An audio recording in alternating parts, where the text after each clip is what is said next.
Milton from Mississippi is my program. It's multi-activity. We have people reading on the radio, So shall the world contests for creative writers, an entire day's reading of Milton's epic poem, Paradise Lost. It is actually very long. It's 10,565 lines long, and it reads marvelously.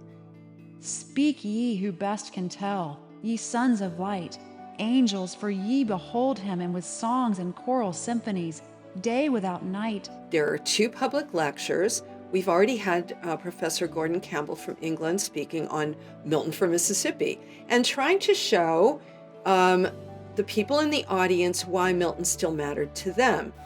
I'm pleased to be here. I'm flattered that Jameela asked me to come. I wondered why me, but we've known each other a long time. And why this? I mean, Milton's Paradise Lost was published 350 years ago. It's still being taught and read.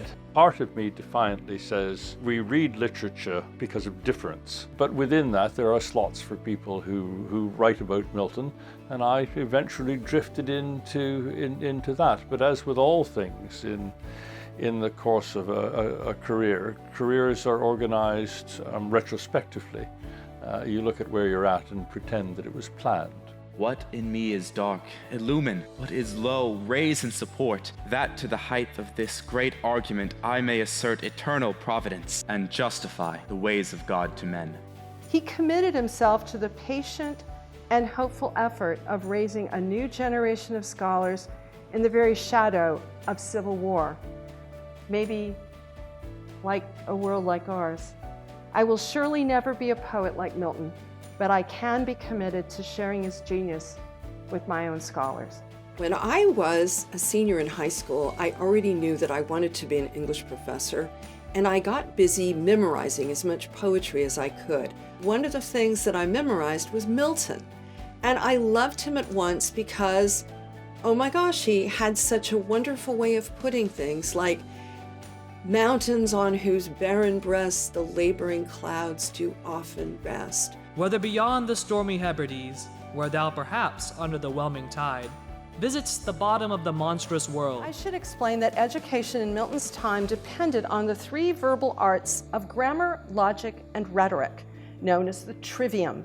Grammar was the correct use of word forms and syntax, logic the correct practice of reason, and rhetoric the persuasive use of language. I am fascinated by Milton's rhetoric. When I teach Milton, or in fact when I teach anything, I'm always teaching my students about this thing called rhetoric. Short word persuasion, but it concerns a number of verbal behaviors that make speech beautiful and memorable. The study of Milton enables you to develop imaginative sympathies with that which is alien, which you wouldn't otherwise be able to do. And I think that's good for people to see those glimpses into other worlds. In studying Milton and Mississippi, we're seeing different perspectives on questions that we still engage with on a daily basis. We become sensitive to the continuities and discontinuities between Milton's time and our own, and that has to be a good thing. And for the final question, we have to ask, why does Milton still matter? Milton matters because we speak English, and he wrote it marvelously. In fact, Paradise Lost was spoken before it was written, because by the time Milton composed it, he had gone blind. That may have added to some of its power. That may have added to the fact that when you read it aloud, you can hear and see what it is he's talking about.